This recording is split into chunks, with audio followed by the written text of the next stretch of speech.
तो बच्चों हम शुरू करते हैं एक्सरसाइज नंबर 5.3 को कंटिन्यू करते हैं और हम थे क्वेश्चन नंबर 11 पे। Page number is 113। तो सभी से रिक्वेस्ट है कि बुक ओपन कर लीजिए अपनी, ठीक है। पुराने बुक वाले और नई बुक वाले देख लेना पेज नंबर अपना। So question number 11 page number 113 exercise number 5.3 कहता है कि if the sum of the first n terms of an AP is 4n minus n square, what is the first term, what is the sum of the first term, first two terms, what is the second term, similarly for the find the third term, 10th term and the nth term। मतलब आपको basically एक SN दे रखा है, sum of the first n terms का formula दे रखा है। जब आपको फॉर्मूला दिया होता है तो आप खुद से अप्लाई नहीं करते हो। तो आपके पास स्टैंडर्ड फॉर्मूला क्या होता है एसएन का? एसएन का स्टैंडर्ड फॉर्मूला आपके पास होता है n upon two into two a plus n minus one into d होता है। तो आप उसको नहीं लगाएंगे, जब आपको गिवन दे रखा है तो आप इसी चीज का यूज करेंगे, ठीक है। तो आपको सबसे पहले उसने कहा है फाइंड द फर्स्ट टर्म। अब ये फर्स्ट टर्म क्या होगी, एसएन से फर्स्ट टर्म कैसे निकालते हैं? देखो, अगर हम एन की जगह वन पुट करेंगे, एन क्या होता है? नंबर ऑफ टर्म्स होता है। मैं एन में वन पुट करूंगा तो मेरे पास सम ऑफ वन टर्म आएगा, ठीक है। तो एन की जगह मैंने वन पुट करा तो फोर इंटू वन माइनस का वन का स्क्वायर, तो ये बन गया आपके पास four minus one that is three. अब अगर मैं आपसे पूछूं तो एस वन है क्या? एस वन होता है सम ऑफ वन टर्म। और सम ऑफ वन टर्म का मतलब क्या होता है?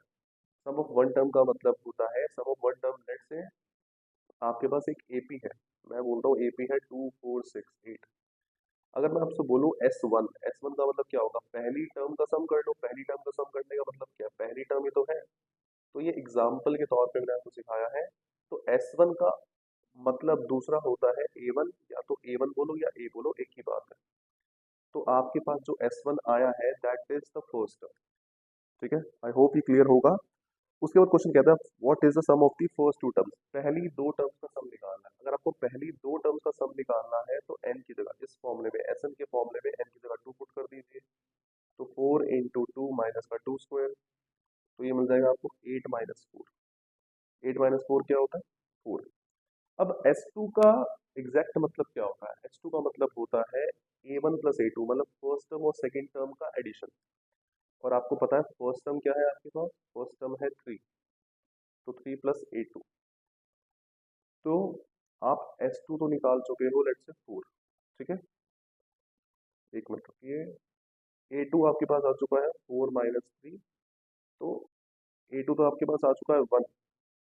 और यहीं पर अगर मैं एस टू लिख दूं साइड में, तो एस टू क्या था? फोर इंटू टू माइनस का two square that is eight minus four, that is four. तो एस टू आपका फोर आ चुका है। और इसी के आगे मैंने कंटिन्यू करके दिखाया है आपको कि एस टू को आप a one plus a two भी लिख सकते हो। तो a one plus a two equal to four. और ए वन की वैल्यू क्या निकाली थी हमने? थ्री, तो यहाँ से निकला ए टू इज वन। ठीक, आई होप क्लियर होगा। तो क्वेश्चन ने कहा था हमने सम ऑफ फर्स्ट टर्म निकाल दीजिए, फर्स्ट टर्म निकाल दीजिए, सम ऑफ टू टर्म्स निकाल दी हमने। सम ऑफ टू टर्म के बाद हमने सेकंड टर्म भी निकाल दी है। जब आपको पता है कि एपी है, आपके पास फर्स्ट टर्म आ चुकी है, आपके पास सेकंड टर्म आ चुकी है, तो आप कॉमन डिफरेंस का फॉर्मूला क्या होता है? कॉमन डिफरेंस निकल सकता है ए टू माइनस ए वन से। तो ए टू कितना है? वन। ए वन कितना है? थ्री। तो one minus three is minus two. तो कॉमन डिफरेंस आ चुका है माइनस टू। इसके बाद क्वेश्चन कहता है कि find the third term, tenth term and the nth term. तो थर्ड टर्म क्या होगा? थर्ड टर्म को लिख सकते हैं हम ए प्लस टू डी। ए है आपके पास थ्री, ए है आपके पास थ्री, डी है आपके पास माइनस टू। तो three into three minus four that will B minus का वन। तो ये आ चुका है आपके पास थर्ड टर्म। थर्ड टर्म के बाद क्वेश्चन सेज आपको निकालनी है टेंथ टर्म। तो टेंथ टर्म होने वाली है ए प्लस नाइन डी। ए है आपके पास थ्री, डी है आपके पास माइनस का टू। तो three minus eighteen will be minus का फिफ्टीन। तो थर्ड टर्म आ चुकी है, टेंथ टर्म आ चुकी है। उसने कहा फिर nth टर्म भी निकाल दीजिए। nth टर्म क्या होगी? nth टर्म होगी a plus n minus one into d. A कितना है आपके पास? Again three. n की वैल्यू हमें ऐसे के ऐसे रखनी है। क्यों? क्योंकि हमें nth टर्म निकालनी है। उसने हमें नंबर ऑफ टर्म नहीं प्रोवाइड करा। तो जब उसने नंबर ऑफ टर्म प्रोवाइड नहीं करा तो हम पुट नहीं करेंगे। डी कितना है? डी है आपके पास माइनस का टू। तो minus two into n, minus का two n, minus two into minus one plus का टू। तो 3 + 2 = 5। तो nth टर्म जो आपके पास आई है दैट इज 5 माइनस का 12। आई होप क्लियर होगा आप सबको ये। Now comes the question number 12। Next question, question number 12 कहता है find the sum of the first 40 positive integers divisible by 6। आपको पहले 40 पॉजिटिव इंटीजर का सम निकालना है जो कि 6 से डिविजिबल होते हैं, 6 से डिविजिबल होते हैं। तो first you will write 40 positive integers, 40 positive integers divisible by 40 positive integers divisible by 6 are। देखो पॉजिटिव इंटीजर क्या होते हैं आपके पास, इंटीजर आप सबको पता है कि इंटीजर्स होते क्या है। इंटीजर्स होते हैं आपके पास positive numbers, negative numbers including zero. तो 1 2 3 एंड सो ऑन, ये पॉजिटिव नंबर हो गए। लेफ्ट में आपके पास नेगेटिव नंबर्स हो जाते हैं, ये नेगेटिव इंटीजर होते हैं, और ये जो जीरो होता है वो बेसिकली न्यूट्रल होता है आपके पास, ठीक है। पर उसने क्या बोला 40 पॉजिटिव इंटीजर, पॉजिटिव इंटीजर कहाँ से शुरू होते हैं, 1 से शुरू होते हैं पॉजिटिव इंटीजर। तो बेसिकली पॉजिटिव इंटीजर लिखा हो या नेचुरल नंबर लिखा हो एक ही बात है, ठीक है। आई होप क्लियर होगा। तो 40 नेचुरल नंबर्स डिविजिबल बाय 6। तो पहला नेचुरल नंबर जो 6 से डिविजिबल होता है वो क्या होगा, ऑब्वियसली 6 ही होगा, 6 से डिविजिबल होता है। नेक्स्ट होगा 12, नेक्स्ट होगा 18 एंड सो ऑन। और ऐसे कितने नंबर्स निकालने हैं आपको, ऐसे नंबर्स निकालने हैं 40, 40 नंबर्स निकालने हैं। तो इस सीक्वेंस में जो सीक्वेंस एक्चुअली में बन रही है, इस सीक्वेंस में कितनी टर्म्स लेनी है आपको, इसमें लेनी है 40 टर्म्स। तो अभी मैं 40 टर्म्स लिख रहा हूँ।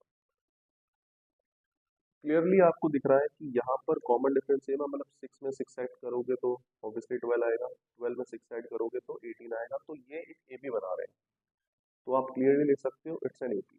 तो ये एक एपी है। अब ये एपी है तो इस एपी की फर्स्ट टर्म कितनी है, फर्स्ट टर्म है 6। कॉमन डिफरेंस क्या है, कॉमन डिफरेंस है second term minus first term, that is 12 minus का 6 दैट इज 6। तो कॉमन डिफरेंस आ गया 6।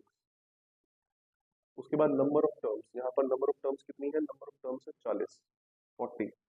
तो 40 टर्म्स का आपको सम निकालना है। जब सम निकालना है आपको तो फॉर्मूला लगता है आपके पास एसएन वाला, एसएन का फॉर्मूला लगेगा, और वो एसएन का फॉर्मूला होगा आपके पास ये वाला, Sn is equals to n upon 2 into 2a plus n minus 1 into d। n कितना है 40, n की जगह 40 पुट कर देंगे, a की जगह you will put 6, n की जगह again 40, 40 minus 1, 6 की जगह d की जगह आएगा 6। तो 40 upon 2 will be 20, 2 6 are 12, 40 minus 1 will be 39, 39 into 6। तो 20 into 20 plus, तो 39 6 9 6 are 54, 6 3 are 18, 18 plus 5 will be 223, so 234। so 20 into 246, so answer will be 4920, so answer will be 4920। so 40 integers, 40 positive integers that are divisible by 6, उनका सम जो आएगा वो आएगा 4920। आई hope कोई दिक्कत नहीं होगी, ठीक है। अगर दिक्कत होती है तो एक बार आप फिर से रिकॉर्डिंग देख लीजिएगा, ठीक है। अब आते हैं हम क्वेश्चन नंबर 13 पर। क्वेश्चन नंबर 13 कहता है find the sum of the first 15 multiples of 8। पहले 15 मल्टीपल्स जो है 8 के, उनका सम निकालना है आपको, ठीक है। तो 8 मल्टीपल्स, सॉरी 15 मल्टीपल्स ऑफ 8, तो 15 multiples of 8, so 15 multiples of 8 जो है वो क्या होंगे, मल्टीपल्स का मतलब क्या होता है, जो बेसिकली 8 से डिविजिबल है, या फिर आप नॉर्मल लैंग्वेज में कह सकते हो जो 8 के टेबल में आते हैं। तो पहला 8 के टेबल में कौन आता है, 8 1 का 8 होता है, 8 2 16 होता है, 8 3 24 होता है। तो ये सब मल्टीपल्स है, और ऐसे आपको कितने मल्टीपल्स लिखने हैं, आपको निकले हैं 15 मल्टीपल्स। तो बेसिकली इस सीक्वेंस में 15 टर्म्स होंगी। और क्लियरली आपको दिख रहा है ये एपी बनाते हैं। क्यों एपी बनाते हैं? क्योंकि कॉमन डिफरेंस सेम है। 8 में 8 ऐड करेंगे तो 16 आएगा, 16 में 8 ऐड करेंगे तो 24 आएगा। तो ऐसे बनेगा आपके पास ये एपी।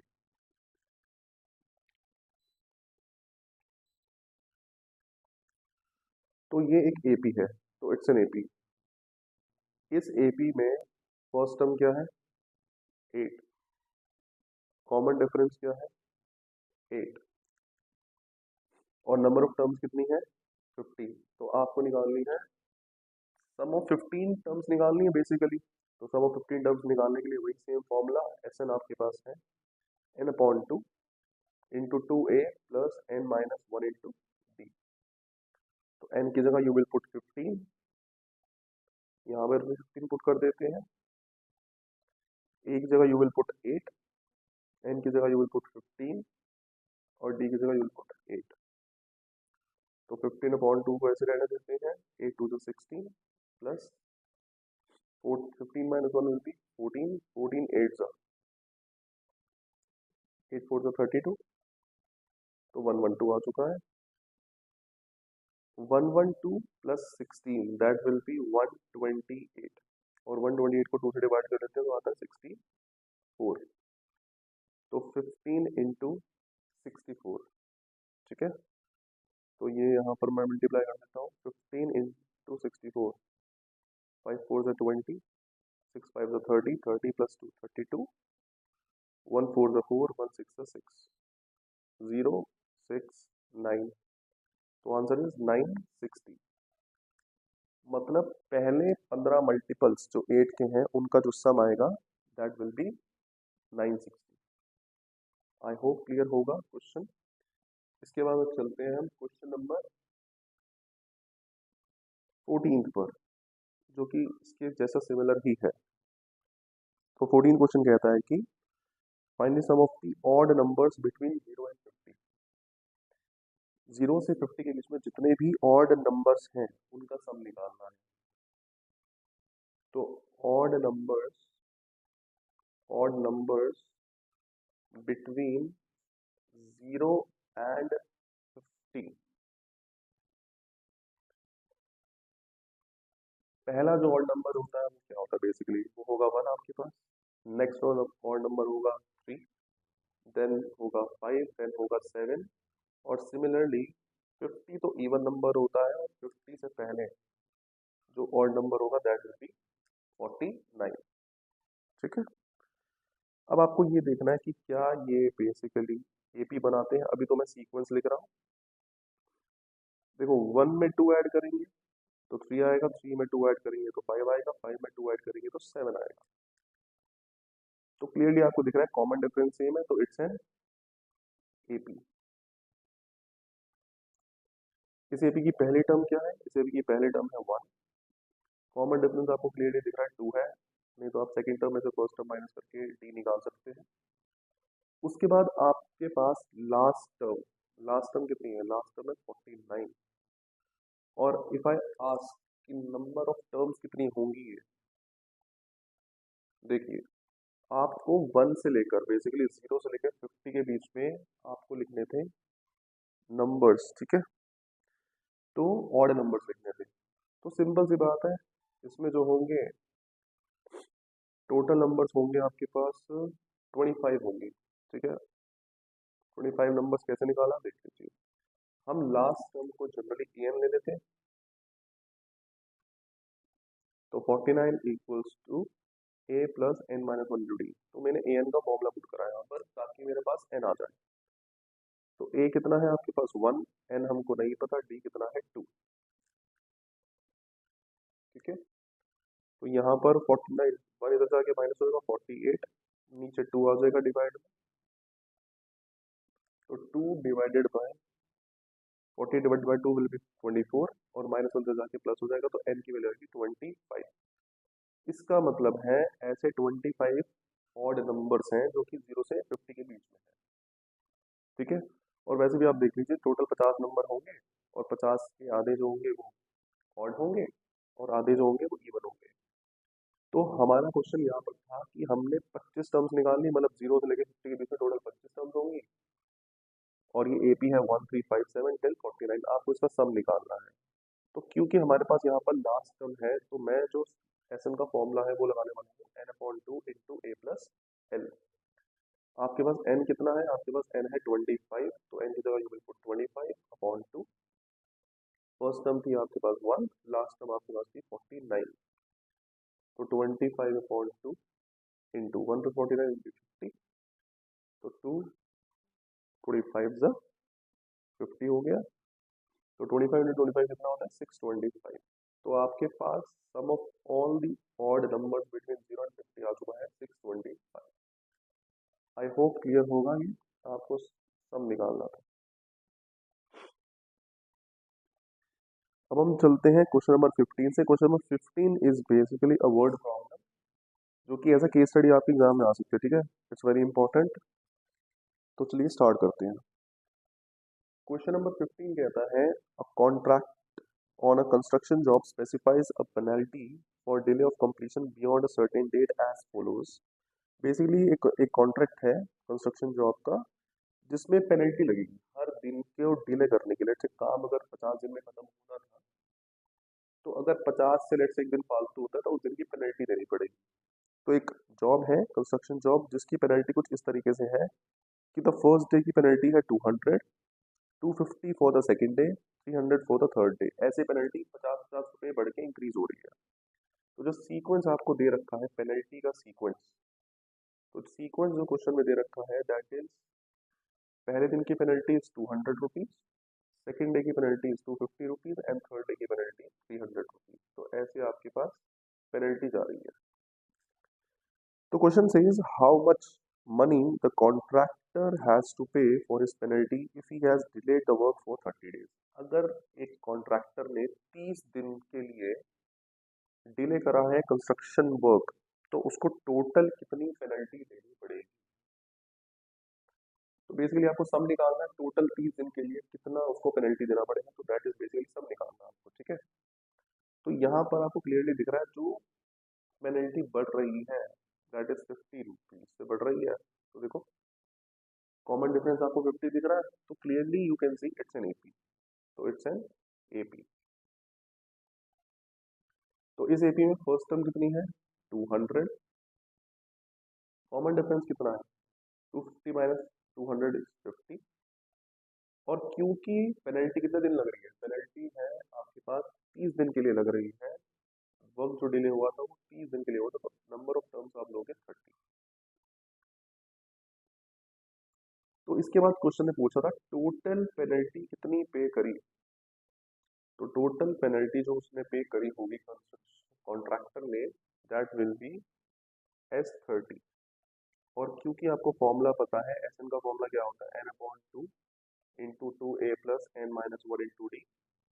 तो यहाँ पर बस हमें वैल्यू पुट करनी है, S30 क्या होने वाला है, एन की जगह 30 पुट करेंगे हम, 30 upon two into two a is 200 plus n, n की जगह 30 माइनस वन इंटू डी। तो 30 को 2 से कट कर देते हैं, 15 बच रहा है आपके पास।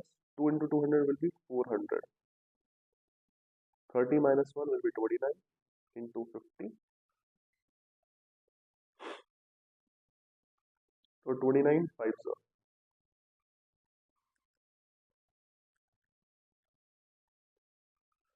9 5 45, 5 2 10 14, तो 1450। इसमें हम ऐड कर देते हैं 400, तो आएगा 1850। तो 1850 को मल्टीप्लाई कर देते हैं हम 15 से, तो 185 को कर लेते हैं, 5 5 25, 8 5 40, 40 plus 2 42, 5 1 5, 5 plus 4 that will B 9, 1 5 5, 1 8 8, 1 1 1, तो 5 7 2 7 7 5, आगे एक जीरो भी लगाएंगे। तो जो टोटल पेनल्टी देनी पड़ेगी वो 27,750। ये पेनल्टी टोटल देनी पड़ेगी उस कॉन्ट्रैक्टर को जस्ट बिकॉज उसने 30 दिन का डिले करा है। आई होप कोई प्रॉब्लम नहीं होगी क्वेश्चंस में, अगर प्रॉब्लम होती है तो आप पूछ सकते हैं। चलिए let's move on to the next question. तो क्वेश्चन नंबर 16, क्वेश्चन नंबर 16 कहता है a sum of 700 rupees is to be used to give 7 cash prizes to the students of a school for the overall academic performance। एक 700 रुपये जो money है वो use किया जाता है 7 प्राइजेस डिस्ट्रीब्यूट करने में फॉर द एकेडमिक परफॉर्मेंस। एक स्कूल में मतलब बेसिकली एकेडमिक परफॉर्मेंस के लिए 700 रुपये का सम अलॉट किया गया है, मतलब 700 रुपये के प्राइजेस देने हैं आपको, ठीक है। If each prize is 20 rupees less than its preceding price, हर प्राइस 20 रुपये कम है अपने प्रीसीडिंग प्राइस से। मतलब लेट्स से अगर आपके पास पहला प्राइस 100 रुपीज का है फॉर एग्जाम्पल, तो अगला जो प्राइस होगा वो 100 - 20 मतलब 80 रुपीज का होगा वो प्राइस। तो क्वेश्चन कह रहा है कि जो भी प्राइस है वो अपने पिछले प्राइस से 20 रुपये कम होगा। तो थर्ड प्राइस कितने का होगा? 60 रुपीज का। नेक्स्ट प्राइस कितने का होगा? 40 रुपीज का। तो ऐसे जो है प्राइस की वैल्यू डिक्रीज होगी कैश प्राइस की, ठीक है। तो question is asking find the value of each of the price, इन सभी प्राइसेस की वैल्यू निकाल दीजिए। तो सबसे पहले मैं लेट करता हूँ, let the value of first price be, let the value of first price, पहले प्राइस की जो वैल्यू है वो है ए, ठीक है, हमने लेट कर लिया। उसके बाद क्वेश्चन ने कहा था हर नेक्स्ट प्राइस की वैल्यू जो होगी वो 20 रुपये कम होगी, ठीक है। तो जो वैल्यू ऑफ सेकेंड प्राइस होगा according to the question that will be a minus 20 rupees, rupees का पहला आप लगा सकते हैं, ठीक है। Similarly value of third price की जो वैल्यू आएगी दैट विल बी 20 रुपये से कम करेंगे तो a minus 20 that will be a minus 40, ये वैल्यू होने वाली है थर्ड प्राइस। तो क्लियरली आप देख सकते हैं कि एक इक्वल अमाउंट से, मतलब 20 रुपीज से कम हो रहा है तो that will B an AP. तो ये एक सीक्वेंस है, या फिर आप डायरेक्टली एपी पे लिख सकते हैं। तो एपी जो बन रही है that is a minus 20, A minus 40। और ऐसे कितने प्राइजेस बांटने हैं, ऐसे डिस्ट्रीब्यूट करने हैं 7 प्राइजेस। तो कितनी टर्म्स होंगी एपी में? 7 टर्म्स होंगी। तो यहाँ पर फर्स्ट टर्म ए है, कॉमन डिफरेंस आपको क्लियरली दिख रहा है कि 20 से डिक्रीज हो रहा है। तो फर्स्ट टर्म तो आप ए ही कंसिडर करेंगे यहाँ पर, और जो कॉमन डिफरेंस होगा जिसको हम स्मॉल डी से डिनोट करते हैं वो होगा सेकेंड टर्म माइनस का first term that is minus का 20। और यहाँ पर नंबर ऑफ टर्म्स कितनी है? नंबर ऑफ टर्म्स है 7, ठीक है। तो यहाँ पर आपको निकालना है कि हर प्राइस कितने का होगा, ठीक है। आपको एक चीज और देखनी है कि सम ऑफ प्राइजेस क्या है। यहाँ पर जो टोटल मनी अलॉट हुई थी प्राइजेस के लिए वो होती 700 रुपीज। तो बेसिकली 7 प्राइजेस के लिए 700 रुपीज अलॉट हुए थे। तो S7 कितना हो गया? 700। और S7 के लिए आप फॉर्मूला लगा सकते हो 7/2 इंटू 2a। ए कितना है? ये तो फर्स्ट टर्म ए ही है, प्लस 7 - 1, n-1 होता है ना, 7 - 1 इंटू डी, डी कितना है? माइनस का 20, दैट इज इक्वल टू 700। तो 7/2 इंटू 2a, 7 - 1 6, 6 इंटू 20 -20, तो माइनस का 120। तो आगे बस सिंप्लीफिकेशन करना है, 2 डिवाइड में है उधर जाकर मल्टीप्लाई। तो 2a माइनस का 120 इज इक्वल टू 700। ये 2 उधर जाकर मल्टीप्लाई में और 7 ऊपर है तो नीचे डिवाइड हो जाएगा 700 से।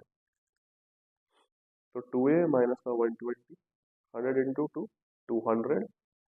तो 2a इज इक्वल्स टू 120 से जाके प्लस हो जाएगा 320। तो a की वैल्यू आ जाएगी 2 डिवाइड में जाएगा तो a की वैल्यू आएगी 160। तो बेसिकली जो फर्स्ट प्राइस आया है वो आया है 160 रुपीज का कैश प्राइस। और क्वेश्चन ने हमसे पूछा था आप सारे प्राइजेस की वैल्यू बता दीजिए। तो प्राइजेस जो होंगे, प्राइजेस इसकी जो वैल्यू होगी वो बेसिकली होगी 160 रुपीज़। नेक्स्ट प्राइस की जो वैल्यू होगी वो 20 रुपये कम होगी, that will B 140 rupees. Next price की जो वैल्यू होगी वो होगी 20 रुपये और कम, 120 rupees, then next will be 100 rupees, then next will be 80 rupees, then next will be 60 rupees और next will be 40 rupees। तो टोटल आपके पास प्राइजेस हो गए 1 2 3 4 5 6 7। तो जो ये है यही आपको फाइंड करना था टोटल प्राइजेस। आई होप कोई प्रॉब्लम नहीं होगी।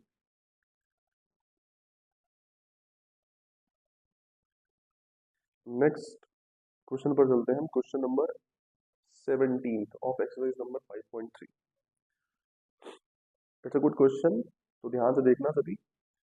इन a school students thought of planting trees in and around the school to reduce air pollution।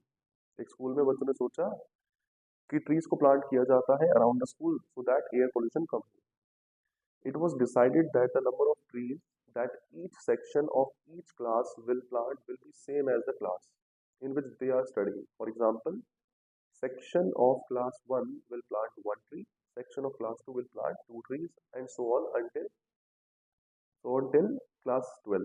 There are 3 sections of each class. How many trees will be planted by the students? Basically एक activity हो रही है जहाँ पर एक school ने सोचा है, बच्चों ने सोचा है कि हम प्लांट्स लगाएंगे so that to reduce the pollution. और ये डिसाइड हुआ है कि एक क्लास उतने ही ट्रीज लगाएगी जितना उस क्लास का नंबर है। फॉर एग्जांपल क्लास 1 लगाएगी 1 पेड़, क्लास 2 लगाएगी 2 पेड़ और क्लास 3 लगाएगी 3 पेड़। ऐसे करते करते आपको क्लास 12 तक जाना है। और उसने ये भी स्पेसिफाई करा है कि एक क्लास के 3 सेक्शंस हैं। तो मतलब फर्स्ट क्लास का एक सेक्शन 1 पेड़ लगाएगा, दूसरा सेक्शन दूसरा पेड़ लगाएगा, तीसरा सेक्शन तीसरा पेड़ लगाएगा। तो इसका मतलब टोटल क्लास 1 3 पेड़ लगाएगी। ठीक है, तो यहाँ से स्टार्ट करते हैं हम। तो trees planted by 3 sections, total her class के 3 सेक्शन है। Trees planted by 3 sections of class 1। Class 1 में टोटल कितने पेड़ लगाएंगे? एक क्लास 1 पेड़ लगाएगी, तो 3 सेक्शन कितने लगाएंगे? 3 पेड़ लगाए। Similarly trees planted by 3 sections of class second, class second कितने पेड़ लगाएगी? 2 पेड़ लगाएगी, तो टोटल पेड़ कितने हो गए? 6। Trees planted by 3 sections of class third, तो ये लगाएंगे टोटल 9 ट्रीज लगाएंगे। तो ये जो आपके पास सीक्वेंस बन रही है वो बन रही है 3 6 9 एंड सो ऑन। और क्योंकि ये टोटल क्लासेस कितनी है? टोटल क्लासेस है 12 क्लासेस, तो बेसिकली 12 टर्म्स बनेंगे आपके पास। ठीक है, क्योंकि पहली क्लास का पहला टर्म, दूसरी क्लास का दूसरा टर्म, तो टोटल 12 क्लासेस है, तो 12 टर्म्स होगी आपके पास। ठीक है, क्लियरली आपको दिख रहा है कि टोटल जो सेकेंड टर्म लाने के लिए प्लस का 3 हो रहा है यहाँ पर, तो इट्स एन एपी। तो एक एपी है। First term is 3, common difference second term minus first term is 3।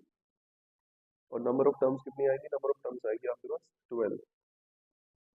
Question is asking कि टोटल कितने ट्रीज लगे। तो टोटल ट्रीज प्लांटेड में बेसिकली सम करना पड़ेगा। टोटल ट्रीज प्लांटेड, तो वो होगा that will B S12। 12 terms को सम करना आपको, और S12 के लिए आप फॉर्मूला लगाओगे SN का, तो 12/2 इंटू 2A, ए कौन है यहाँ पर? 3 प्लस n-1, n है 12 -1 इंटू डी, डी इज 3।